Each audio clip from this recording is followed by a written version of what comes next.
நம்ம அக்செப்ட் பண்ணிக்கிறோமோ இல்லையோ, நம்ம லைஃப்ங்கிற ஈக்குவேஷனில் பணங்கிற வேரியபிள் ஒரு முக்கியமான ரோலை ப்ளே பண்ணுது. நிறைய பேர் பணம் என்னப்பா பணம், அதால் சந்தோஷத்தை வாங்க முடியுமா அப்படின்னு கேட்பாங்க. அதால் சந்தோஷத்தை வாங்க முடியுதோ இல்லையோ, ஆனால் நம்ம அன்றாட வாழ்க்கைக்கு தேவையான அத்தியாவசியமான பொருட்களை கண்டிப்பாக வாங்க முடியும். ஸோ இந்த பணத்தை சம்பாதிக்க நம்ம எல்லாரும் கஷ்டப்பட்டு வேலை பார்க்குறோம். சில பேர் இஷ்டப்பட்டு கஷ்டப்படுறாங்க, பல பேர் கஷ்டப்படுறாங்க. நம்ம மாத செலவுக்கு தேவையான பணத்தை நாம் கஷ்டப்பட்டு வேலை பார்த்து சம்பாதிக்காம நம்ம சம்பாதிச்சு வச்சிருக்கிற பணமே நமக்கு சம்பாதிச்சு கொடுத்துச்சுன்னா, அப்படி ஒரு நிலையை அடைஞ்சிட்டோம்னா நம்ம லைஃப்பில் இருந்து சக்ஸஸ்ஃபுல்லாக பணங்கிற டிபெண்டன்ட் வேரியபிளை ரிமூவ் பண்ணிட்டோம் அப்படின்னு அர்த்தம்.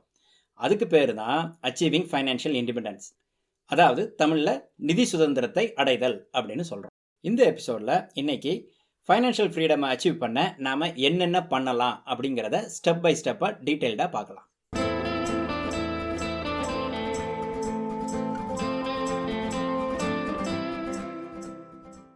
Step number 1, track your expenses.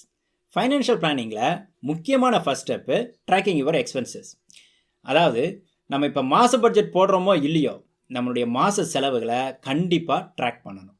ஒவ்வொரு மாதமும் நம்ம எக்ஸ்பென்சஸில் கொஞ்சம் ஏற்ற இறக்கம் இருக்கலாம். ஆனால் ஆவரேஜாக நம்ம எதில் ஸ்பெண்ட் பண்ணுறோம், எவ்வளோ ஸ்பெண்ட் பண்ணுறோம் அப்படிங்கிற டேட்டாவை நம்ம எக்ஸ்பென்சஸை ட்ராக் பண்ணுறது மூலமாக நம்ம தெரிஞ்சுக்கலாம். அது தெரிஞ்சால் தான் நம்ம ஃப்யூச்சர் தேவைகளை நம்மளால் ப்ரிடிக்ட் பண்ண முடியும். அதைத்தான் நம்ம ஆண்டி செந்திலே சொல்லியிருக்கிறாரு, இன்ஃபர்மேஷன் இஸ் வெல்த். யூஎஸில் இருக்கிறவங்க இந்த mint.com மாதிரியான credit card aggregator service use பண்ணலாம். மின்ட் என்ன பண்ணுன்னா, நம்மளுடைய கிரெடிட் கார்டு இன்ஃபர்மேஷனை கொடுத்தோம்னா அதை பேசிக்காக நம்ம செலவுகள் எல்லாத்தையுமே அக்ரிகேட் பண்ணி கேட்டகரைஸ் பண்ணி ஒரு நல்ல அழகான ரிப்போர்ட் ஜென்ரேட் பண்ணி கொடுக்கும்.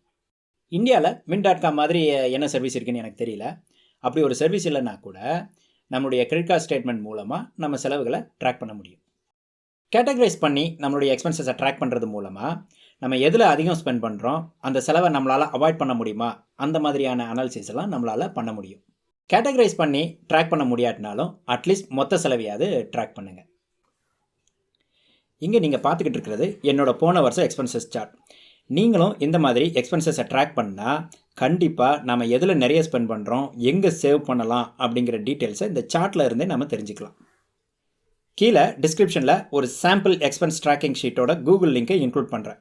இன்ட்ரெஸ்ட் இருக்கிறவங்க உங்கள் கூகுள் அக்கௌண்ட்டுக்கு காப்பி பண்ணி உங்கள் தேவைக்கு ஏற்ற மாதிரி அப்டேட் பண்ணி யூஸ் பண்ணிக்கோங்க. Step number 2, track your savings rate. நீங்கள் ஸ்டெப் 1ல் உங்களுடைய எக்ஸ்பென்சஸை ட்ராக் பண்ண ஆரம்பிச்சிட்டாலே ஆட்டோமேட்டிக்காக உங்களுடைய சேவிங்ஸ் ரேட்டையும் ட்ராக் பண்ண ஆரம்பிச்சிடலாம். உங்கள் டோட்டல் இன்கம் மைனஸ் எக்ஸ்பென்சஸ் தான் உங்கள் சேவிங்ஸ்.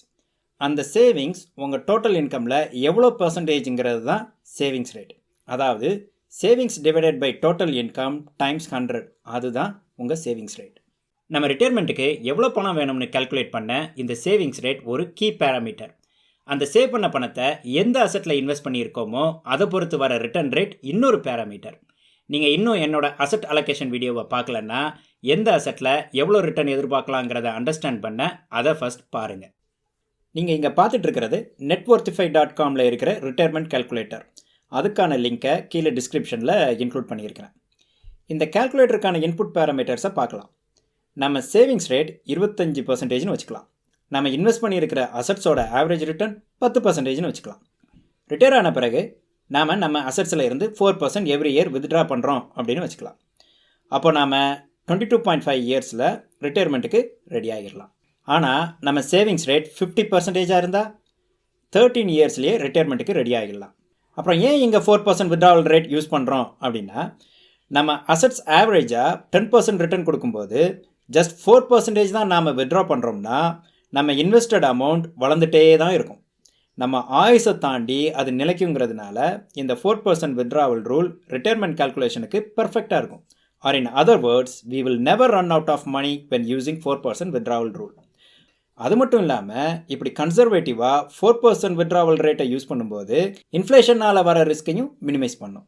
இந்த நம்பர்ஸை ஒரு கைடன்ஸாக யூஸ் பண்ணிக்கோங்க. ஏன்னா ப்ராக்டிக்கலாக நமக்கு வேறு செலவுகளும் இருக்குது. கிட்ஸ் எஜுகேஷன் செலவு, கல்யாண செலவுன்னு அடிஷ்னல் செலவெல்லாம் இருக்குது. Step number 3, pay off all your டெப்ட். நம்ம சேவிங்ஸ் ரேட்டை ட்ராக் பண்ண ஆரம்பித்த பிறகு செய்ய வேண்டிய அடுத்த காரியம் மார்கேஜ் டெப்ட்டை தவிர இருக்கிற மிச்ச எல்லா கடனையும் அடைச்சி முடிக்கிறது. என்ன கேட்டால் 4%க்கு மேலே இன்ட்ரெஸ்ட் பே பண்ணுற மாதிரியான மார்கேஜ் டெப்ட் கூட இருக்கக்கூடாதுன்னு சொல்லுவேன். ஆனால் அந்த டாபிக் இன்னொரு நாள். கிரெடிட் கார்டு கம்பெனிக்கு நம்ம வட்டி கொடுக்கறது மூலமாக நம்ம பவர் ஆஃப் காம்பவுண்டிங் வீடியோவில் பார்த்த அந்த அசுர வளர்ச்சியை நம்ம அடைகிறதுக்கு பதிலாக அந்த வளர்ச்சியை கிரெடிட் கார்டு கம்பெனிக்கு கொடுக்குறோம். அதனால தான் நாம் எப்போவுமே இன்வெஸ்ட் பண்ணுறதுக்கு முன்னால் நம்ம பேரில் இருக்கிற எல்லா கடனையும் அடைச்சி முடிச்சிடணும். எல்லா கடனையும் அடைச்சி முடித்த பிறகு நம்ம செய்ய வேண்டிய அடுத்த காரியம் சேவிங் ஃபார் எமர்ஜென்சி ஃபண்ட். இந்நேரம் நமக்கு ஆக்சுவலாக மாதம் ஆவரேஜாக எவ்வளவு செலவாகுது அப்படிங்கிற விஷயம் ஆல்ரெடி தெரியும்.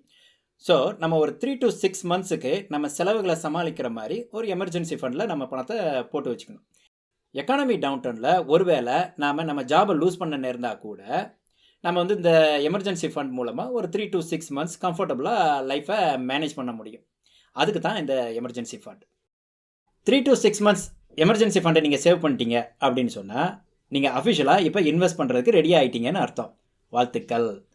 இதுக்கு மேலே சேர்க்குற எல்லா பணத்தையும் உங்கள் ரிஸ்க் ப்ரொஃபைலுக்கு ஏற்ற மாதிரி டிஃப்ரெண்ட் அசட்ஸில் இன்வெஸ்ட் பண்ணுங்கள்.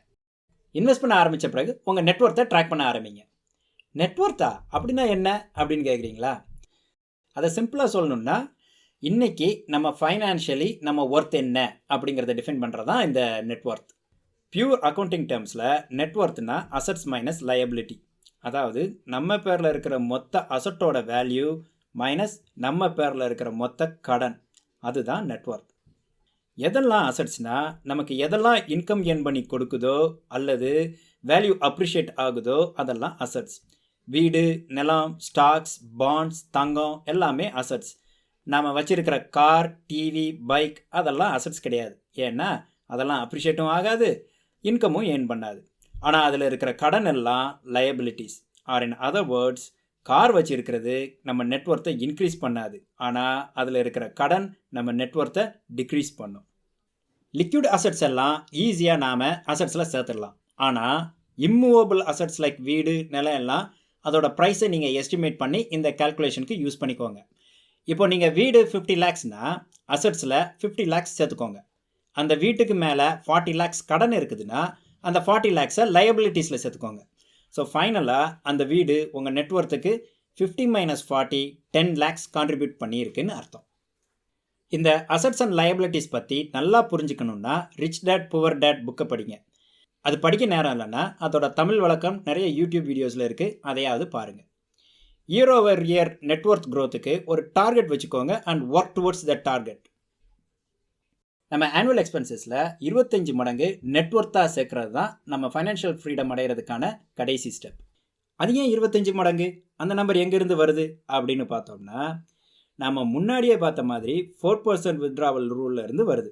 ஃபார் எக்ஸாம்பிள், இப்போ நமக்கு ஒரு வருஷத்துக்கு 10 லட்சம் செலவுக்கு தேவைப்படும்னா நம்ம சேர்க்க வேண்டிய பணம் அதோட 25 மடங்கு 2.5 crores.